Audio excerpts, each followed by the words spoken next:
Señor, gracias por esta mañana y oramos para que tu palabra, Señor, nos transforme, nos ilumine, nos dé sabiduría, nos guíe, nos dé el entendimiento, Señor, para saber diferenciar los asuntos de primera importancia, el Evangelio, la justificación por la fe, la Trinidad, la deidad de Cristo, de asuntos más secundarios.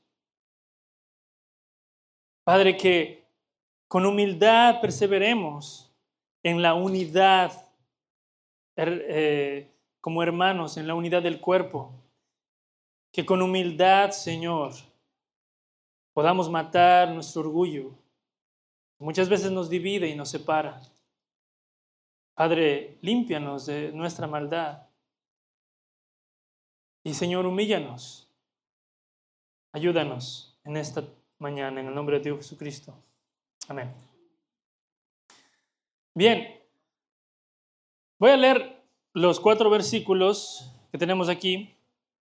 Dice, Juan le respondió diciendo, Maestro, hemos visto a uno que en tu nombre echaba fuera demonios, pero él no nos sigue. No sé si pueden ver, o me estoy poniendo muy en el centro, tal vez me pongo así, para que puedan ver. Pero él no nos sigue y se lo prohibimos porque no nos seguía. Pero Jesús dijo, no se lo prohibáis, porque ninguno que haga milagro en mi nombre, porque ninguno hay que haga milagro en mi nombre que luego pueda decir mal de mí, porque el que no es contra nosotros, por nosotros es. Y cualquiera que os diere un vaso de agua en mi nombre, porque sois de Cristo, de cierto os digo que no perderá su recompensa. Mis hermanos, tenemos que entender un poquito el contexto de todo el capítulo 9 del Evangelio de Marcos y aún un poco desde el capítulo 8, pero este pasaje sigue la discusión de quién es el mayor. Recordemos la anterior semana, nuestro hermano Luis nos dio una excelente enseñanza sobre la humildad y sobre cómo la grandeza en el reino de los cielos en realidad es ser el siervo de todos. Aún de los que nosotros consideramos insignificantes o sin valor, como en ese tiempo eran los niños, ¿verdad? Eran considerados sin valor, ni siquiera podían aprender la Torá. Pero Jesús dice, el que me reciba a un niño como este, me recibe a mí, y el que me recibe a mí, recibe al que me envió. Entonces, los discípulos tenían este problema de creerse mejor que otros. Su orgullo los cegaba de ver que seguir a Jesús en realidad no era buscar la gloria, sino que era rendir su vida, perder su vida para ganarla. Y aquí, en nuestro texto, nos anticipa la advertencia sobre hacer tropezar a otros. Ya vamos a ver por qué, por lo que hicieron con este otro hermano que estaba echando fuera demonios. Pero aquí el problema no es tanto doctrinal, sino más bien es un orgullo disfrazado de celo espiritual. Es que yo soy celoso por el Señor. Solo mi iglesia es la verdadera, la tuya. Ustedes son puros inconversos, incrédulos, paganos. Hay creyentes que piensan eso. Entonces Jesús, cuando Él anuncia su muerte por primera vez, lo que Él hace es arroja una paradoja. Si me quieres seguir y si quieres ganar tu vida, la tienes que perder. Paradoja, ¿verdad? Luego, cuando Jesús anuncia por segunda vez su muerte, también les lanza otra paradoja, pero ahora les dice que seguir a este Mesías implica que la grandeza no es buscar un puesto por sobre otros, sino es más bien servir a los más insignificantes y sin estatus. Jesús no mira poder y gloria como razón para evitar la cruz. Él mismo es el ejemplo, sino más bien lo lleva a ella, a la cruz. Y luego tienes a unos discípulos derrotados y orgullosos.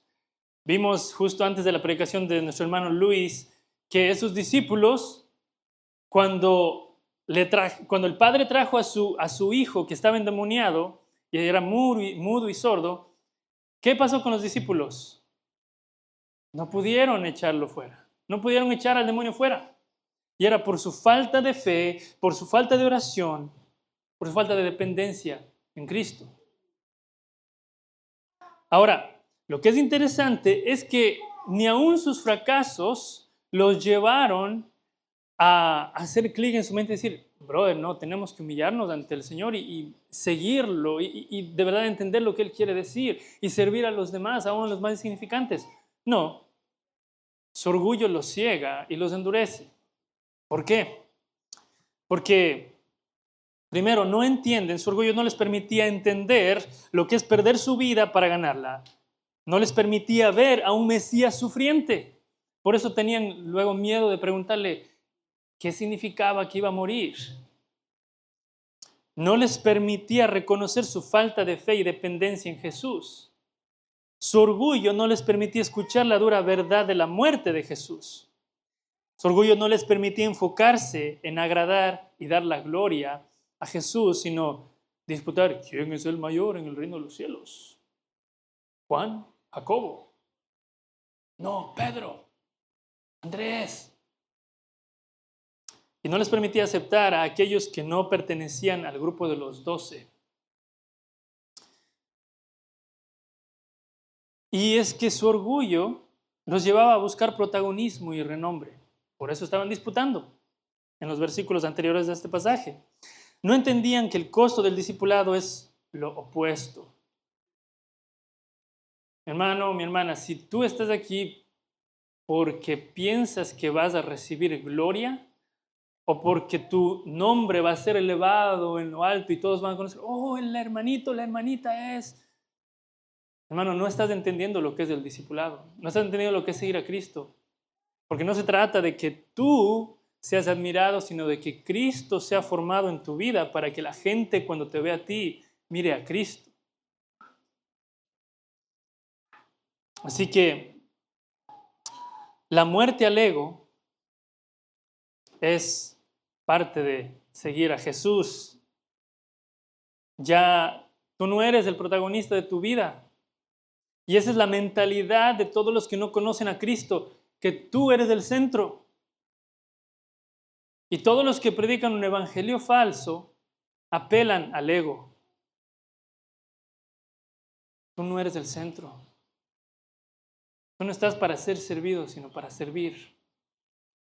Tú no eres el protagonista, Cristo es el protagonista. Tú no eres el creador, tú eres la creación.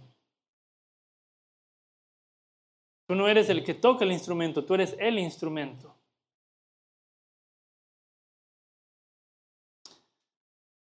Entonces el costo del discipulado es forjar la misma actitud de Cristo en tu vida. Ese es el costo del discipulado. Y duele muchas veces. Y si no te ha costado nada, si más bien, estás viniendo aquí a la iglesia y te sientes tan cómodo y todo, tal vez en realidad no lo estás siguiendo porque tal vez todavía sigues con tu vieja vida, tal vez todavía sigues con tus mismos pecados, tal vez todavía sigues disfrutando lo que disfrutabas antes y todavía tu actitud no ha cambiado porque no quieres a Cristo, no entiendes lo que es ser cristiano. Creer en Jesús y seguirlo implica que mi carácter y mis actitudes serán moldeadas a la imagen de aquel que me salvó. Filipenses 2. Eso es lo que les hacía falta a ellos. Ellos habían fracasado, habían recibido las confrontaciones de Jesús, habían recibido las lecciones, estaban recibiendo las lecciones de Jesús. Jesús les estaba enseñando. Y todavía no entendían. Y no entendieron aún hasta la muerte de Jesús. En la misma cena, en la última cena, Pedro le dice, no, aunque todos se marchen, yo estaré siempre a tu lado, Jesús. 3 doritos después, lo está negando.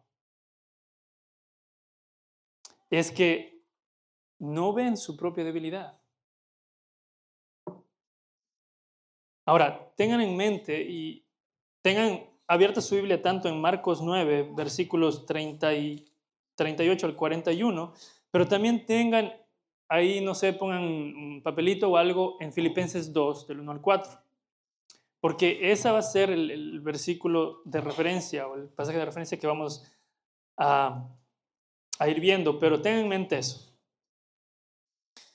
Y quiero que leamos el Filipenses 2 del 1 al 4 y ustedes me vayan siguiendo ahí en sus Biblias. Dice, por tanto, si sienten algún estímulo en su unión con Cristo, algún consuelo en su amor, algún compañerismo en el Espíritu, algún afecto entrañable, llénenme de alegría, teniendo un mismo parecer, un mismo amor, unidos en alma y pensamiento. No hagan nada por egoísmo o vanidad, más bien con humildad, consideren a los demás como superiores a ustedes mismos. Cada uno debe velar no solo por sus propios intereses, sino también por los intereses de los demás. Es la Nueva Biblia de las Américas. Ahora, eso es lo que Pablo está diciendo a la iglesia de los filipenses. Y les está diciendo que tengan, si hay algo en común, ¿verdad? Amor, compañerismo en el espíritu. Dice, no hagan nada por egoísmo o vanidad, sino que sean humildes, velen no solo por sus intereses, sino por los demás. O sea, su enfoque no es solo ustedes. Ahora, compara este pasaje con el pasaje nuestro de esta mañana. Básicamente, la idea está ahí. Vamos a ir desempacando todo este pasaje poco a poco y vamos a ver lo que está detrás de la respuesta de Juan. Pero esta interacción, como ya dijimos, es la continuación de la conversación que ya estaban teniendo sobre quién sería el más grande en el reino de los cielos, y ahí es donde Juan, el apóstol, el Boanerges, el hijo del trueno, interrumpe. Y tal vez lo hace así sin razonar. Estás teniendo una conversación sobre humildad y luego él quiere como decir, oh, mira Jesús lo que hicimos. Maestro, hemos visto a uno que en tu nombre echaba fuera demonios, pero él no nos sigue. Y se lo prohibimos porque no nos seguía. Wow. Después de una charla de humildad, después de que te confrontan con tu orgullo, quieres de nuevo ser el protagonista. Y este es nuestro primer punto que vemos en el versículo 38. Es que, perdón, no les dije cuál era la idea central, ¿verdad? Bueno, la idea central es, no sé si pueden poner la idea central, pero la idea central es porque le pertenecemos a Jesucristo, porque somos de Él, ¿verdad? Debemos matar el orgullo que nos divide y trabajar unidos por la causa de su reino.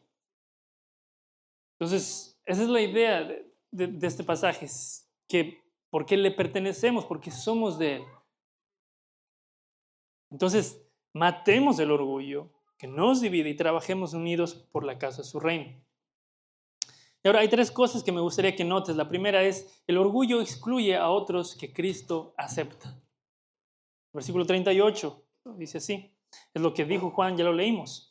Entonces, expresa lo que estaba no solo en la mente de él, sino en la mente de los demás discípulos. Y tal vez ahora él pensaba, yo he actuado bien. Tal vez mi celo religioso está en línea con el pensamiento de Jesús. Tal vez voy a ser alabado por Jesús porque hice algo bueno. Que no nos sigue, lo reprendimos. Pero una vez más, como que todo lo que estaban tratando de decir hasta este punto, lo que Jesús les decía, ellos no tenían esa capacidad todavía de entenderlo. Su orgullo no dejaba aceptarlo, y este tipo de acción que tomaron contra este hombre es un fruto de un corazón orgulloso, de un corazón incrédulo. No fue guiada por el amor, por una actitud humilde. Los discípulos cayeron en excluir a aquellos que Cristo acepta solo porque no pertenecen a su grupo cercano de los 12 o de los que usualmente caminaban con Jesús. Pensaban que solo su grupo era el exclusivo. Nadie más podía ser como ellos. Pero no. Sin embargo, olvidaron la parte de que este hombre, aunque no era de ellos, de ese grupo de los 12, o del grupo que caminaba con Jesús ministrando, era un verdadero creyente. Era su hermano en la fe.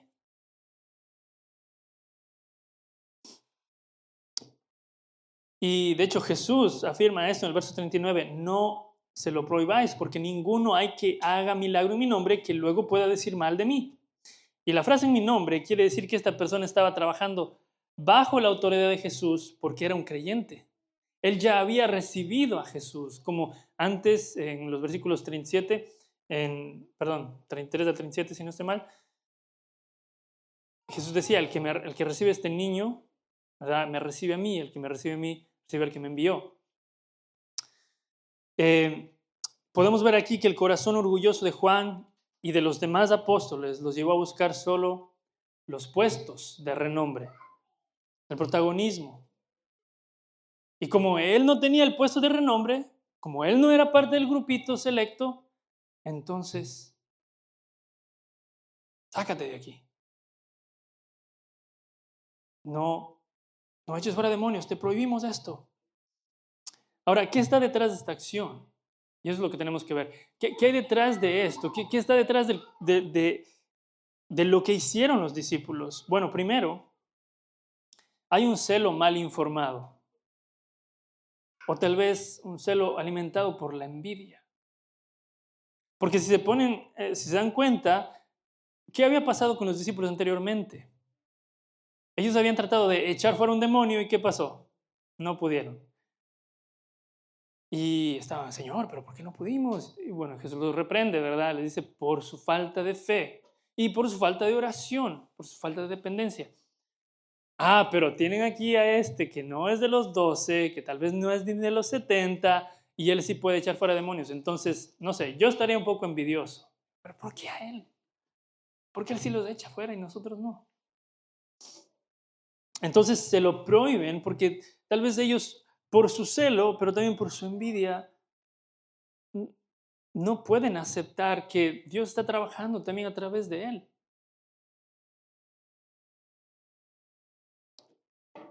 Ahora, lo que es interesante es que Juan y Jacobo, los hermanos, son llamados Boanerges, los hijos del trueno.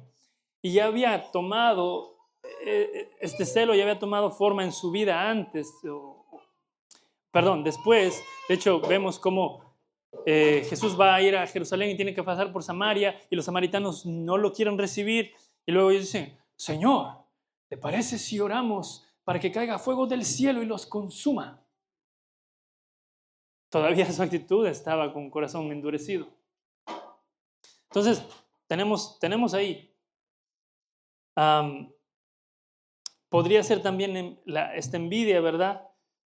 Ellos fracasaron, pero aunque pudo haber sido un celo mal informado y envidia que estaba combinado con eso, también ellos tenían esos aires de grandeza porque eran parte del grupo VIP. Entonces, tenían un concepto más elevado de ellos mismos, del que debían tener. Justo lo que Pablo dice en Filipenses 2, que ninguno tenga un concepto más elevado de sí mismo, ¿verdad?, sino que tenga el concepto adecuado de sí mismo y que ponga los intereses de otros también como importantes, no solamente los de ellos. Entonces,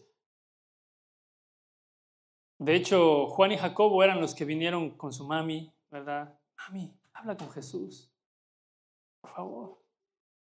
Si queremos sentarnos a la izquierda y a la derecha de él, en su gloria, pídele eso, por favor. Entonces la mamita, oh sí, mijito, obviamente, yo quiero que estén con el Mesías sentado. Las mamás van a estar, oh sí, yo le voy a pedir eso a Jesús, ¿verdad? Y obviamente las mamás quieren que sus hijos estén como, en un puesto de... Es natural, ¿verdad? Pero luego Jesús los reprende y les dice, ustedes no entienden nada. No han entendido lo que es seguirme. Y no sé si le pidieron una o dos veces, tal vez fueron como varias veces, y de hecho ellos estaban discutiendo de eso en los versículos anteriores a este texto. ¿Quién va a ser el mayor y todo?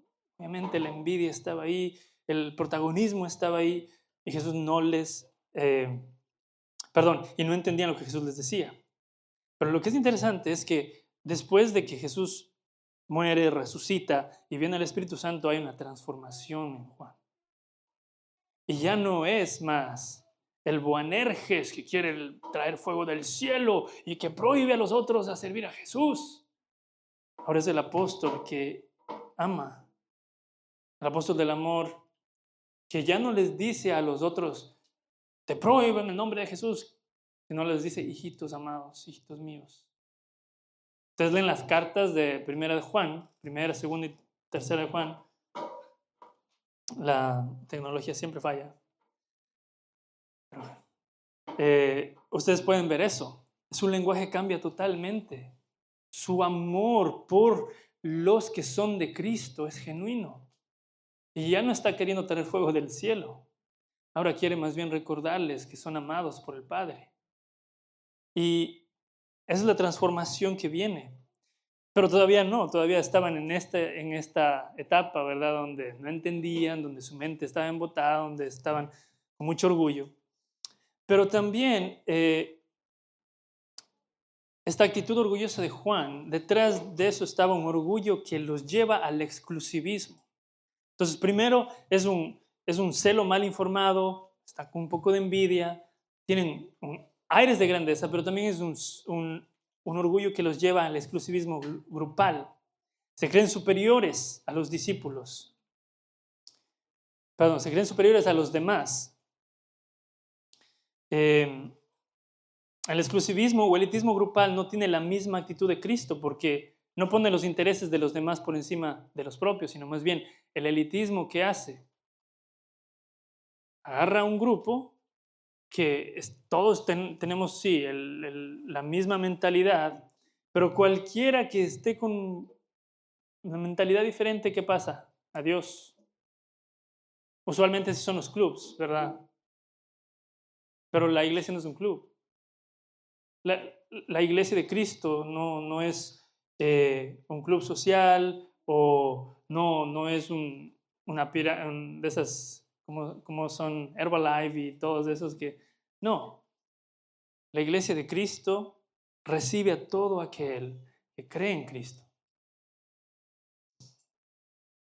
No hay cristianos de primera clase y de segunda clase. Es que Sujel Michelén y Miguel Núñez son creyentes. No, es que Sproul y MacArthur y todo son creyentes. No son cristianos de primera clase. Y gracias a Dios que muchos de ellos no tienen este aire tampoco. Hay varios teólogos que sí han tenido este aire de superioridad. Y eso está mal. Ahora, implicaciones prácticas de todo esto. Primero, el reino es más grande que mi iglesia. Cristo no nos llamó a defender una marca. Esta idea no es mía, pero me gusta. Cristo no nos llamó a defender esta marca de iglesia. Redeemer, ¿verdad? Somos Redeemer. Sino nos llamó a proclamar su nombre. Y como hermanos en la fe, cuando vemos que otras iglesias están prosperando, están floreciendo, están creciendo, están teniendo un impacto positivo en una comunidad incrédula y están trayendo más gente a los pies de Cristo, como iglesia en realidad deberíamos alegrarnos de eso.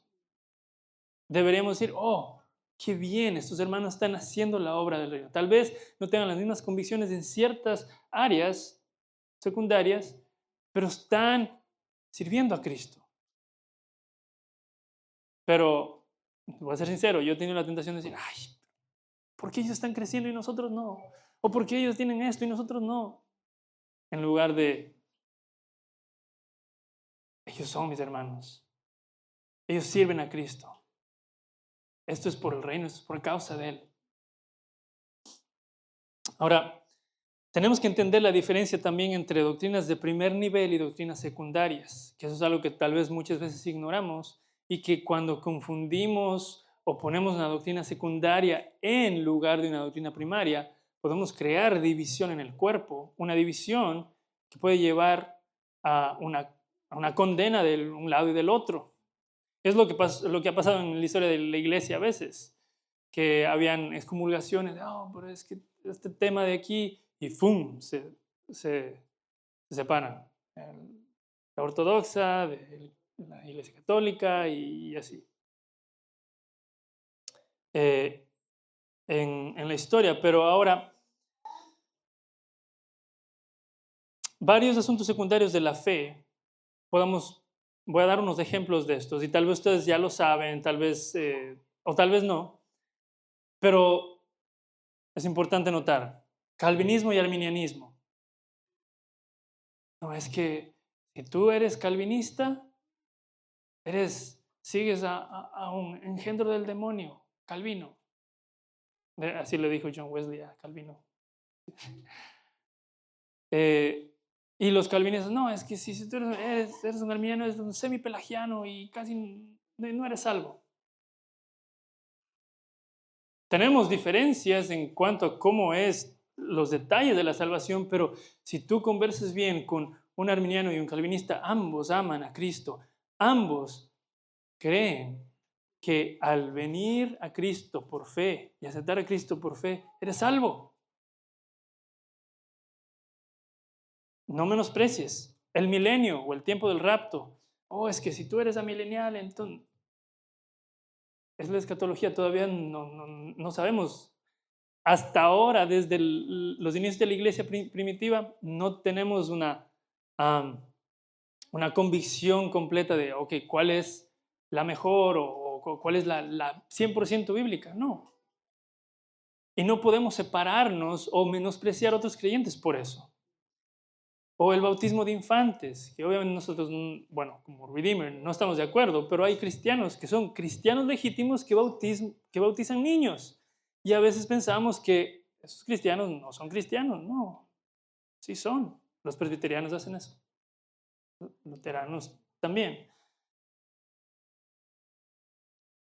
Entonces, Sugar Michelin dice, aprender a distinguir entre las doctrinas fundamentales y secundarias es crucial. Si no sabemos distinguir entre estas, vamos a caer en extremos, ya sea en el ecumenismo que no hace distinciones, ¿verdad?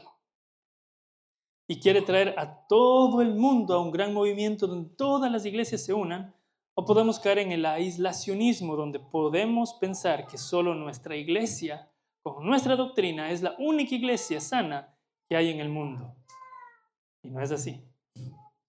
Y a veces, en los círculos reformados, la tendencia es la segunda.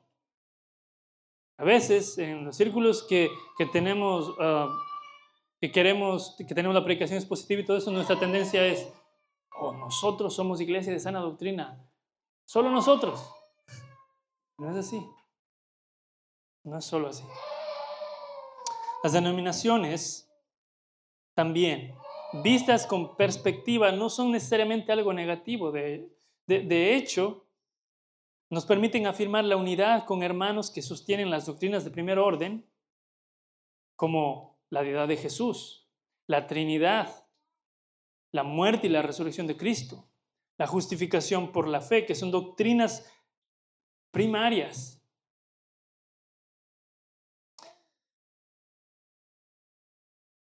Y aquellas que todo creyente debe confesar. Y en los asuntos de segundo orden, aunque existan diferencias que nos separen organizacionalmente, seguimos siendo hermanos en Cristo. Por eso es que existen denominaciones. Por eso es que, por ejemplo, nosotros tenemos una tendencia bautista reformada. Amamos a nuestros hermanos presbiterianos, pero yo no plantaría una iglesia con hermanos presbiterianos porque tenemos esas diferencias secundarias que nos separan de denominación. Pero no por eso voy a decir que mi hermano presbiteriano es un engendro del diablo, o está condenado, o está mal. O a veces este bautista pentecostal. Y muchas veces pensamos que los pentecostales ni cristianos son. Y no es así.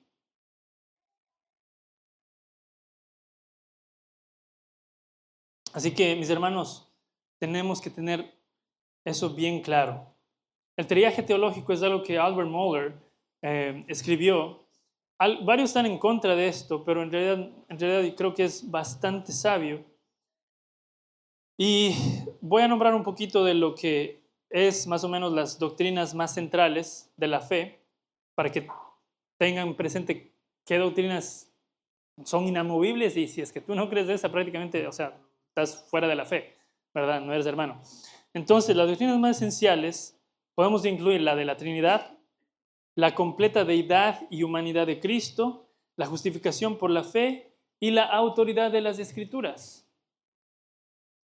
En los asuntos secundarios puede ser la eclesiología, el modo de gobierno de una iglesia, las diferencias del bautismo entre presbiterianos y bautistas, por ejemplo. También se incluye los roles de la iglesia, de hombres y mujeres, el complementarianismo, el egalitarianismo. También lo que es la cuestión de la escatología. Todas esas son cuestiones secundarias que podemos tener diferencias y que vamos a tener diferencias y que hasta podemos debatir de ellas y con respeto y con pasión, pero no por eso vamos a menospreciar a nuestros hermanos, porque ellos sí creen las verdades esenciales. Así que, ¿cómo tratas a otros creyentes cuando difieren de un asunto secundario? Los ves como, oye, este brother está bien raro, capaz ni es creyente. O, ok, hermano, o sea, ¿crees en Jesús? ¿Crees en la justificación por la fe? ¿Crees que Él es Dios y hombre? ¿Crees que Él murió, resucitó? ¿Crees en la autoridad de las Escrituras? Ok, somos hermanos, ¿está bien? Y sirves a Cristo y yo sirvo a Cristo. Tal vez en diferentes denominaciones, pero amamos a Jesús. Y ese es el punto. Ahora, hay una advertencia aquí. Y cuidado confundir unidad con sacrificar la verdad. Y por eso, como creyentes, hermanos, todos ustedes, nosotros tenemos la responsabilidad de estar fundamentados en la verdad de las Escrituras. ¿Por qué leemos la Biblia? No solamente porque tenemos que cumplir el plan de lectura anual. No, leemos la Biblia porque queremos saber la verdad de Dios, queremos entender la verdad de Dios, queremos ser transformados por la verdad de Dios y queremos conocer al Dios de las Escrituras. Y mientras más entendamos la verdad, mejor podemos diferenciar entre esas cuestiones de primer nivel, segundo nivel, y podemos también amar mejor a nuestros hermanos. Ahora, la segunda cosa que vamos a ver es que la humildad une a los que Cristo acepta. El orgullo separa y divide, pero la humildad une. Entonces, si la unidad viene a costa de sacrificar la verdad, entonces eso no es verdadera humildad, es complacencia. Imagínate que Jesús hubiera dicho a Juan en ese momento, oh, Señor, mira, vimos a un hombre que estaba echando fuera demonios en tu nombre y se lo prohibimos. Y Jesús dijo, oh, bueno, no voy a decir nada porque, pues, pobrecito Juan. No, Juan no hubiera entendido lo que es la verdad. Y Jesús, lo más amoroso que pudo hacer en ese momento es decirle la verdad. Todo aquel que ha recibido a Jesús y sus enseñanzas, todo aquel que ha confesado a Jesús como el Mesías, el Hijo de Dios, y lo sirve en su nombre y con su autoridad, ese es mi hermano y mi hermana. Y voy a velar por él, y voy a orar por él, y lo voy a amar, y lo voy a recibir. Y aunque tengamos diferencias en otros asuntos, es mi hermano.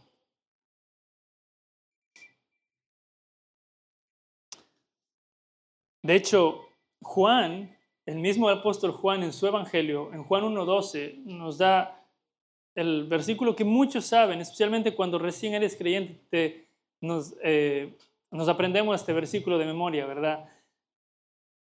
De que más a todos los que le recibieron, a los que creen en su nombre, les dio potestad de ser hechos hijos de Dios. Ahora, contrasta este pasaje con lo que Juan está diciendo en el verso 38. Es un Juan diferente. Todo el que cree en el nombre de Jesús, el que lo recibe a Él, tiene el derecho de ser hecho hijo de Dios. No hay cristianos de primer y segundo nivel. Si han recibido a Cristo, si creen en su nombre, Él es mi hermano, es mi hermana. Y por eso la humildad humildad es aceptar cuál es mi verdadera posición delante de Dios y delante de los demás.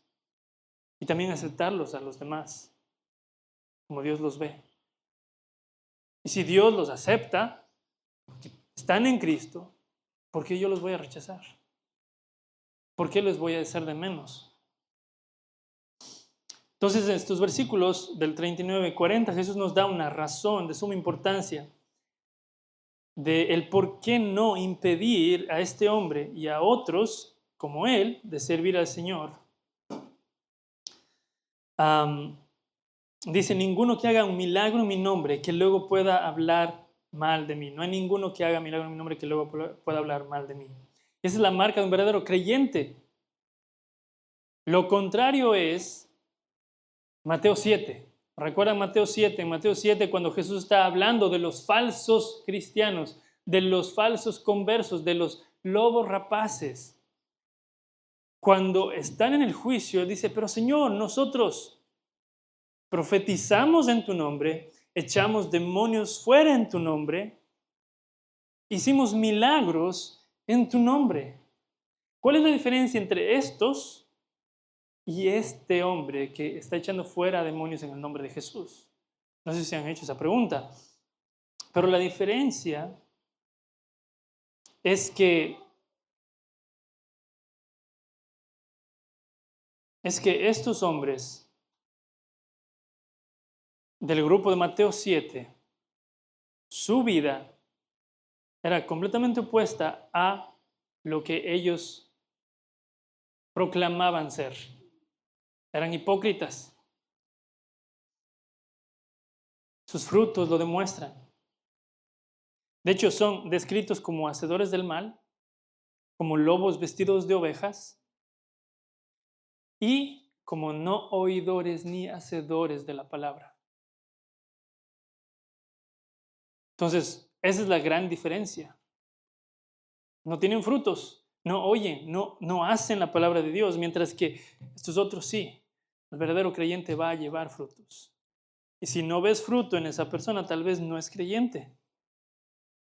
Entonces, podemos notar la diferencia en este hombre, que este hombre, Jesús mismo le dice, Él está haciendo la obra en mi nombre, con mi autoridad, con mi poder. La humildad me permite ver la obra salvadora en la vida de los que confiesan a Jesús. Me permite ver eso. Cuando soy humilde, cuando dejo que Cristo transforme mi vida, puedo ver la obra salvadora en los demás. La humildad me lleva también a aceptar a todo aquel que es hijo de Dios como un aliado en el reino. No es mi enemigo.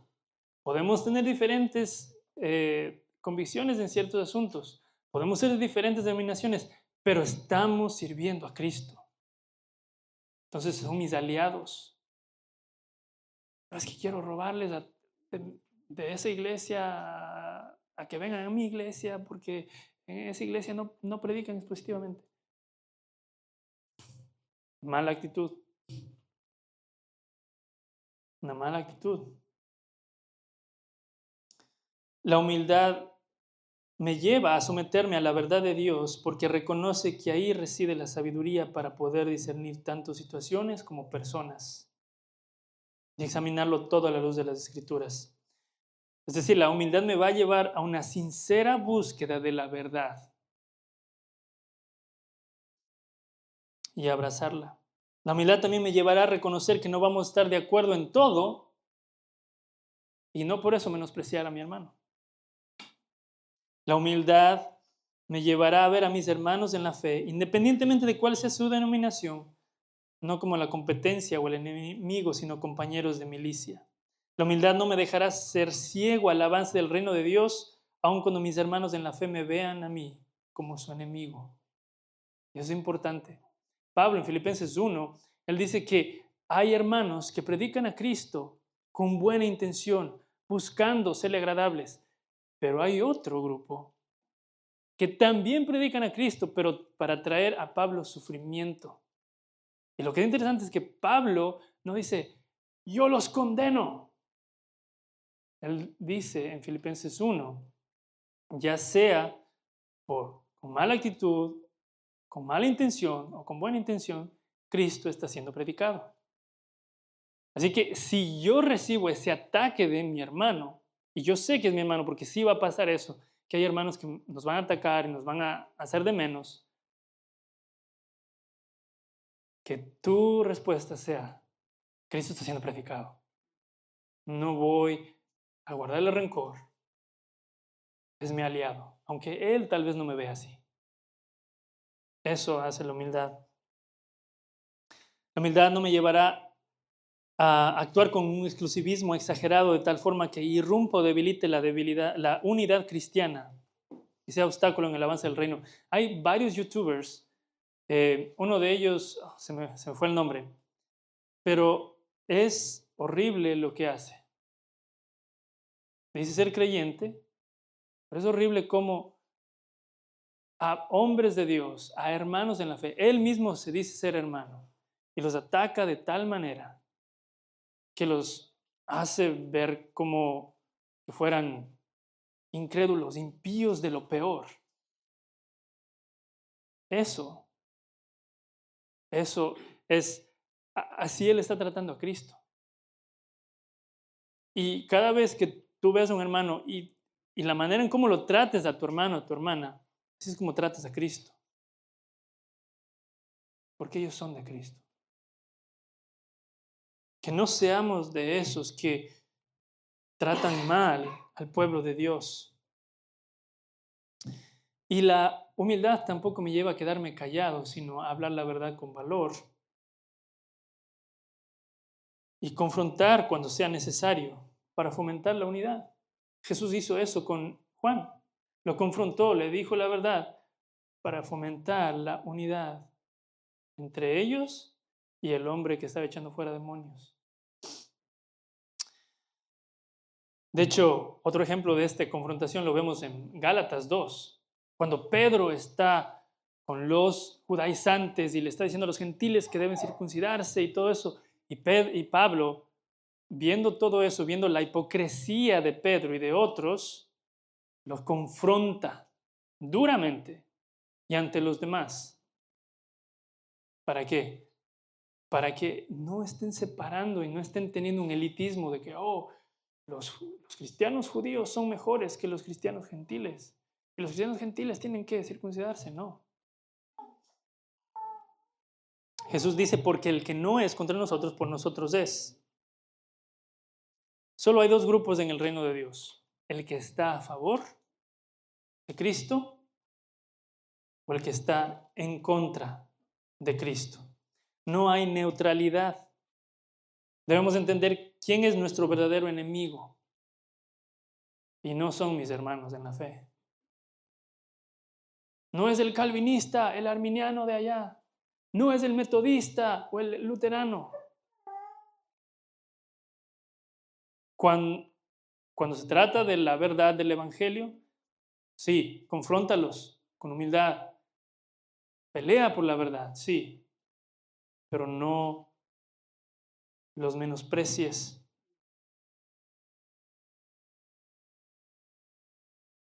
Además, mis hermanos, en esta tarea de avanzar el reino de Dios, de trabajar para el reino de Dios, de ganar almas, no es algo solamente para los pastores o los líderes religiosos. Esto es para todos. Para ti, para mí, todos somos responsables de fomentar la unidad en el cuerpo. La actitud humilde de Cristo nos lleva a reconocer que tenemos un enemigo en común y nos necesitamos los unos a los otros. No, es que yo soy el pastor de la iglesia, no te necesito a ti que tú limpias. No, ese pastor no ha entendido lo que es servir a Cristo.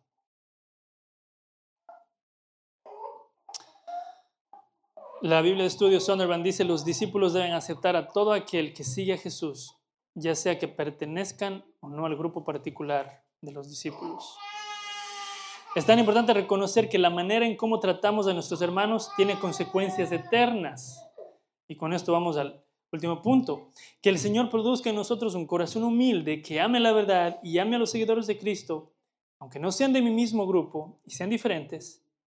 Por eso la exhortación de Cristo y al mismo tiempo la promesa de Cristo en este versículo es tan importante. Lo que hacemos aquí en esta tierra y cómo tratamos a nuestros hermanos tiene consecuencias eternas. Por eso, Cristo recompensará a sus siervos fieles. Y eso es lo que dice el versículo 41. Y cualquiera que os diera un vaso de agua en mi nombre, porque sois de Cristo, de cierto os digo que no perderá su recompensa. Un vaso de agua era lo más sencillo, pero también lo más vital, especialmente en el contexto en el que estaban los lectores de Marcos. Los lectores de Marcos estaban siendo perseguidos. Y cuando venían sus momentos difíciles, un vaso de agua fría, después de haber sido perseguidos, golpeados, estar en el desierto, cansados, era algo que traía vida. Y esa cosa tan sencillita como dar un vaso de agua a los que son del Mesías, y aquí es interesante, Jesús se identifica como el Mesías, ya directamente y claramente por primera vez. O sea, él confesando de su boca, aún lo más pequeño tiene consecuencias eternas, trasciende. Así que muy probablemente los discípulos, al impedir a este hombre echar fuera demonios, lo que estaban haciendo era irrumpiendo, era estorbando la unidad que podían tener. Y esto nos deja una lección muy clara. Ninguna acción, por más pequeña que sea, pasa desapercibida para Jesús. De hecho, tal es la seriedad de Jesús que en el sermón que viene la siguiente semana, que es los versículos 42 en adelante al 50, explica la seriedad del pecado y la necesidad de matarlo. En este caso, el orgullo de ellos. Mi hermano, cada cosa que haces, cada decisión que tomas, tiene un impacto en el reino de Dios. Si dices pertenecer a Cristo, entonces no estás en terreno neutro. Trasciende toda acción que tienes. Así que la cuestión no es si es que va a tener un impacto, sino más bien qué clase de impacto va a tener esta acción o esta decisión. Así que no debería, para el creyente, existir la división entre lo sagrado y lo secular. Es que cuando yo salgo de aquí y estoy solo en mi casa o en mi trabajo, ahí sí puedo hacer lo que yo quiera, pero cuando vengo a la iglesia, soy tan puro y santo. No, eso no existe para el creyente. No existe la división secular y sagrado.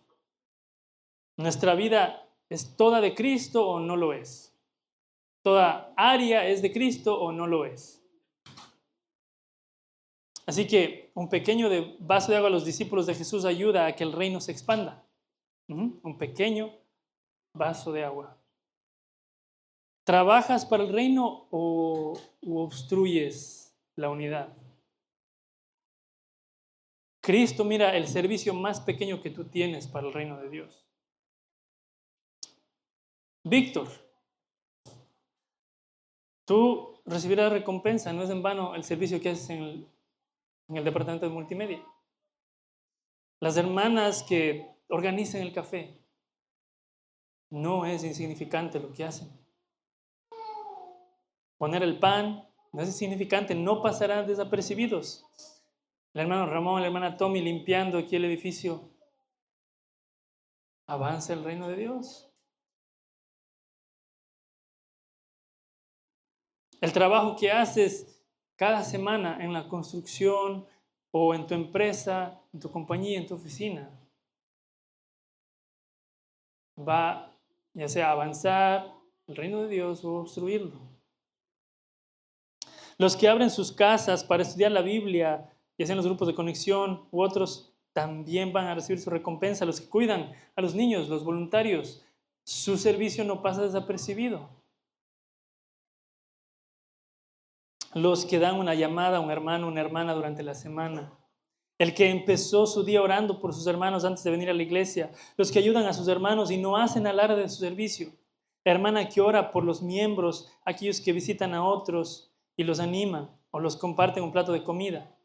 La mamá que en medio del caos con sus hijos ora por ellos y no descuida su lectura de las Escrituras y enseña a sus hijos a escuchar la palabra de Dios, siendo ella misma ejemplo de eso. El joven que dejó su celular por un momento y ayuda a sus padres cansados y los sirve. O que escoge aprender más de la Escritura a costa de pasar menos tiempo en los videojuegos. Y que se interesa por compartirlo a los otros cuando todos los de su edad no lo hacen. La jovencita que en lugar de seguir los últimos trends en TikTok y dejarse contaminar por ellos, pasa menos tiempo ahí y usa esa plataforma para compartir verdades bíblicas y contenido modesto. La iglesia que se reúne a orar por el avance del Evangelio y también por la iglesia perseguida. El padre o la madre que se abstienen de la tentación de tomar la ruta más fácil de criar a sus hijos en darles todo lo que quieren, solamente para mantenerles felices, entre comillas, en lugar de inculcar en ellos metas meramente terrenales, como buenas calificaciones y una carrera y seguridad económica, excelencia deportiva, que son buenas cosas. Pero aquellos que sacrifican mucho de eso solamente para forjar en ellos carácter, un carácter que se parezca a Cristo, ese servicio, el Señor lo ve. No es en vano, aunque es duro. El esposo que en medio de todas sus ocupaciones busca el tiempo para buscar a Cristo y guiar a su esposa y a su familia a seguirlo y amar las Escrituras. Hermano, porque eres de Cristo, no perderás tu recompensa. Así que si hay alguien que hoy se siente como que es que yo no tengo ningún valor para el reino. No. Eres de Cristo. Y lo que haces trasciende. Hermana Sofi, que vende ahí los viernes, los jueves, también. Al ser un testimonio para aquellos que van y compran. No perderás tu recompensa. Sirves a Cristo. Entonces, para terminar, aplicaciones. Abraza como hermano a todo aquel que ha confiado y confiesa el nombre de Cristo. Ten discernimiento. Aprende a diferenciar entre las doctrinas cardinales de la fe, las de primer orden y las de segundo orden. Lee las Escrituras, estúdialas para eso. Valora la influencia de otras tradiciones cristianas que tengan la misma convicción principal. No estamos en terreno neutral. Recuerda eso. Tenemos un enemigo en común y nuestros aliados son todos los que confiesan el nombre de Cristo. Y si aquí hay alguien que no le pertenece a Cristo, si viniste aquí y dices, bueno, yo no soy de Cristo, pero me gusta solamente simpatizar, déjame decirte, los simpatizantes también recibirán la condenación. Pero Jesús hoy te llama para que dejes de ser un simpatizante o dejes de ser alguien que está lejos y vengas a Él y le pertenezcas, porque a todos los que le recibieron y creen en su nombre les dio potestad de ser hechos hijos de Dios. Por eso Él fue a la cruz, por eso es que Él vivió perfectamente, por eso es que Él murió en la cruz y por eso es que resucitó para dar vida. Y ahora, a los que eran enemigos, traerlos de su reino y hacerlos sus amigos, sus hijos. Así que si estás fuera del reino de Dios, ven a Cristo y pertenécele a Él. Así que mis hermanos, ten en cuenta estas tres cosas. El orgullo excluye a otros que Cristo acepta. La humildad une a los que Cristo acepta. Y Cristo recompensa a sus siervos fieles. Que no nos dejemos llevar por la arrogancia. En la batalla contra el mal debemos reconocer que cualquier grupo particular al que pertenezcamos no es el único grupo de cristianos en el mundo. Entonces podemos aprender de otros que adoran al mismo Cristo como Señor y Salvador, aunque usen un lenguaje diferente y enfaticen partes distintas de la Escritura de lo que nosotros hacemos. Quizá al dejar de lado nuestras etiquetas, reconozcamos que juntos somos todos siervos de Cristo y encontremos maneras de cooperar en lugar de competir en su servicio. Sin comprometer nuestras convicciones, podemos tener comunión, tener sal unos con otros. Puede que no pensemos exactamente lo mismo, pero tendremos una misma mente en Cristo Jesús. Nuestra unidad será una señal del poder de Dios para expulsar el mal y el caos que infectan nuestro mundo. Garland. Oremos, Señor, gracias por la unidad que tenemos en Jesús. Y ayúdanos a humillarnos, Señor, delante de ti y saber y entender que es por Cristo que le pertenecemos a ti, y que nos ayudes a ver a nuestros hermanos como aliados en esta guerra espiritual, como aliados en este trabajo para el reino. Y que con humildad, Señor, fomentemos la unidad y aceptemos y abracemos a todos los que Cristo acepta. Señor, que también entendamos que tú nos recompenses y que eso también nos motive para agradarte. Gracias. En nombre de Dios Jesucristo. Amén.